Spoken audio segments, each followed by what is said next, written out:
Hello, I'm Seema and welcome to part 29 of the chapter Thermodynamics. Now that you have understood about the Gibbs free energy and that it is the energy which is available to do work, it is that energy that is free to do work, and we calculate it by finding out the difference between the total enthalpy change minus, that is the total energy minus the amount of energy which is not available to do work, that is T delta S, the entropy factor and the enthalpy factor. And it is this, the difference between these two that gives you the amount of energy that is free to do work. And that's why we call it the Gibbs free energy. Now let us see in this video what are the conditions under which delta G is negative, that is, what are the conditions under which a reaction may be spontaneous? For a reaction to be spontaneous, what are the favorable conditions? We know spontaneity depends on two factors, that is enthalpy and entropy, right? Enthalpy, the change in enthalpy and the change in entropy. And a reaction, the reaction is taking place at a particular temperature. Whatever temperature the reaction is taking place, that temperature is fixed. So it depends on enthalpy and entropy. If a reaction is exothermic, the enthalpically or energetically, that it is the favorable condition. If a reaction is endothermic, then energetically or enthalpically, it is a favorable condition. And if the entropy is positive, that is entropy is going higher, the degree of disturbance is going up, then the reaction is entropically favorable. So what favors the spontaneity of a reaction? That entropy goes up, that is entropy should be, delta S should be positive and delta H should be negative. Under these conditions, a reaction, both the conditions are favoring spontaneity and a reaction should be spontaneous. So let us now understand how these factors and does this T also have an effect on the value of delta G? When does T become important? That is, when does the temperature at which the reaction is taking place also play a role in making the reaction spontaneous? I would like to deal with it mathematically here, that the positive value and the negative value. We know that for delta G to be negative, T delta S is a negative value, as you see it here. T delta S is already a negative value. And if delta S is negative, if delta S is positive, then T delta S is negative. And if delta H is negative, that is, it is an exothermic reaction, then on the whole, you will have a negative value. So delta G would be negative. So that was how we handle it mathematically. And in terms of the chemistry that we know, if delta H is negative, it means enthalpy went down. If delta S is positive, it means the entropy went up. Both the conditions are favorable for spontaneity. So we say these signs are energetically favorable because delta H is negative. Delta S is positive, therefore it is entropically favorable, and such a reaction where both entropy and enthalpy are favorable, it would be spontaneous. So such a reaction would always be spontaneous at any temperature.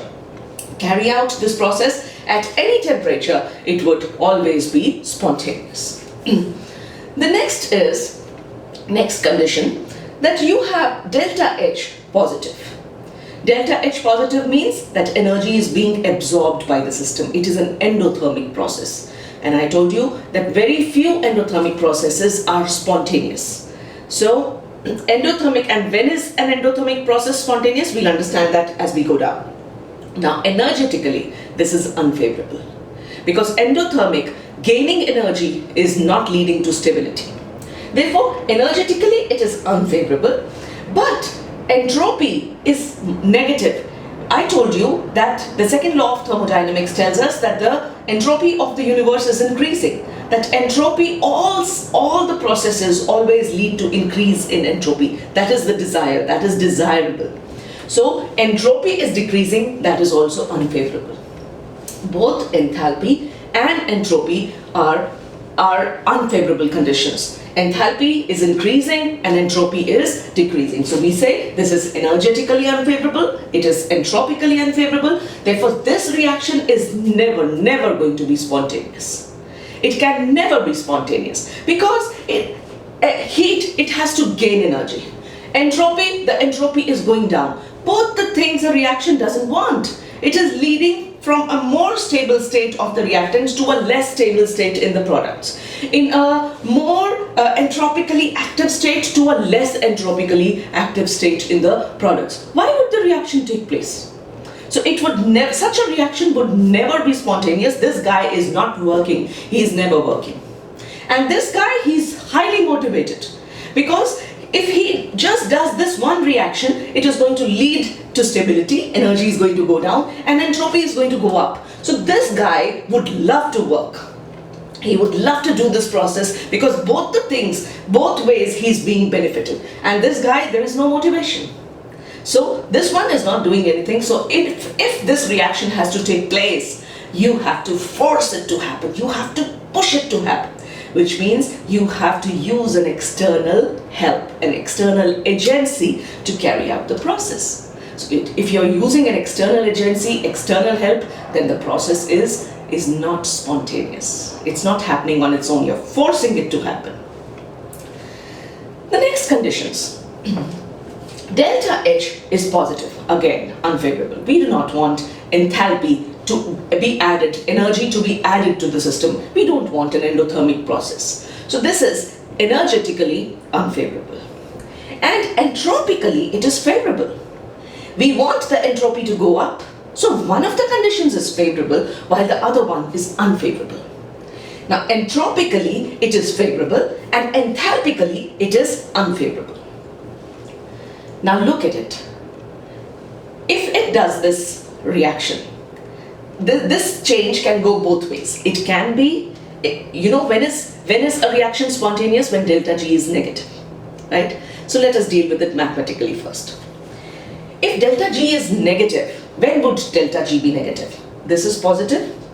And if this is positive, the T delta S on the whole is negative, which means that positive minus T into positive delta S, which means the overall term will be negative.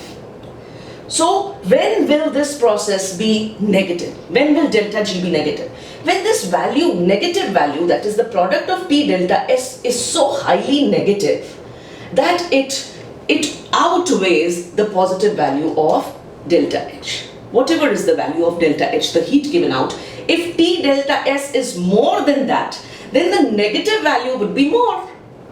So if the negative value would be more, then the reaction could become the difference on the whole, it should come out to be a negative value. That is when the reaction would be spontaneous. So whatever is the positive value of delta S, this reaction, it can become negative if the temperatures are high because the product of T delta S then would be high, and the larger the product of T delta S, the greater the total negative value, and therefore the difference, even if this is positive, if this negative value becomes more than this positive value, on the whole delta G becomes negative.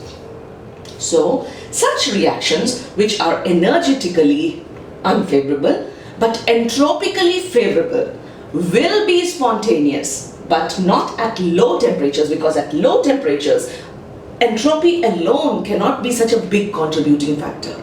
So at that time entropy will use the help of temperature. If the temperature is low, it is not going to be spontaneous, but if the temperature is high, this reaction can be spontaneous. Then you come to the next condition. Reverse the state. Energetically, this reaction is favorable, but entropically, it is non-favorable, right? Energetically, it's favorable. Entropically, again, you have energetically, it is unfavorable. It is favorable, which means it has a negative value. So when will delta G be negative? Now you have delta S also negative, which means negative into negative will become positive. So on the whole, this value is becoming unfavorable.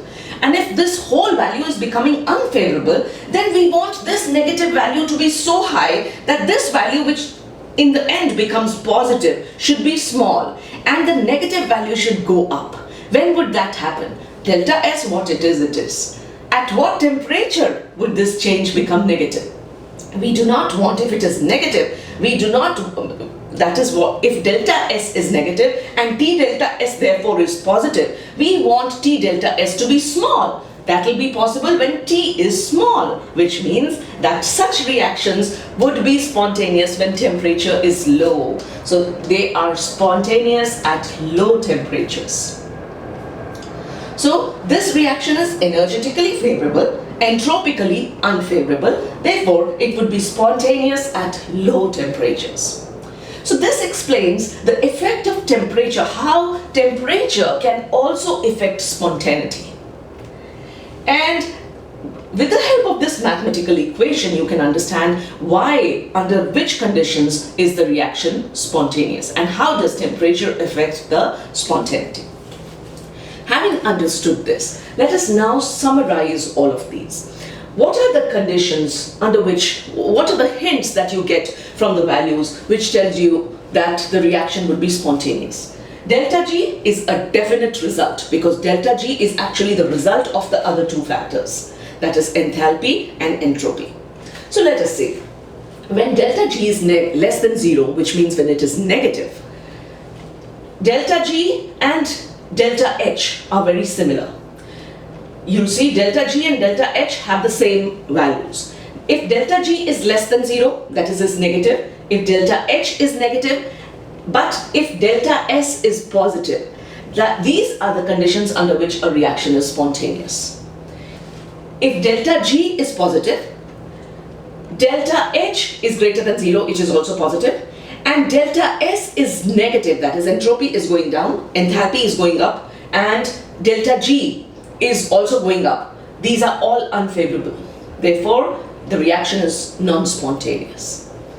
If delta G, delta H and delta S are equal to 0, that means that there is no change. Delta refers to a change. There is no change in free energy. There is no apparent change in enthalpy. There is no apparent change in entropy. Then the reaction is at equilibrium. Why did I throw in the word apparent? Because the change is actually occurring, but a reaction is taking place. Reactants are forming products. At the same time, now when we talk of spontaneous processes, now at equilibrium, this is no longer, we are not talking of spontaneity now. At equilibrium, what happens? What is a spontaneous process? A process that takes place in one direction on its own. But equilibrium is a state where both the reaction proceeds in both the directions at equal speeds, at equal with the equal rate, consuming the same amount of reactants as products are being formed, and at the same time using the products at the same rate to form the reactants, giving back the reactants. So both processes, opposing processes, are taking place simultaneously. So when this process from here to here is going, the delta G should be negative. But when process from here is coming here, at that time also delta G should be negative. So if delta G is 0, and while this is taking place, it comes down to a -1, delta G becomes negative. At the same time, the process here was at 0, and it can very easily come to -1 in the opposite process. So to us, to the observer, it appears that at the same time, when delta G shifted a little here, it shifted a little here also. On the whole, the effect was 0. To the observer, the effect appears to be 0.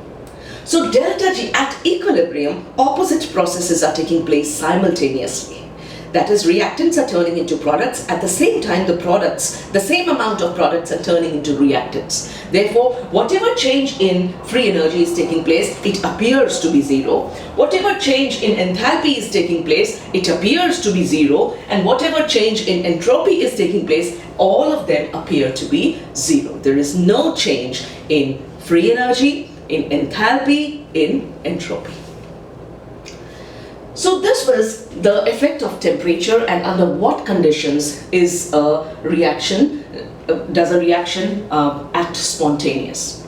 So now we are going to move away from spontaneity and really talk about, or we are going to use free energy and explain this state, its effect on the equilibrium. How do we relate free energy to the state of equilibrium? I'll do that in the next video.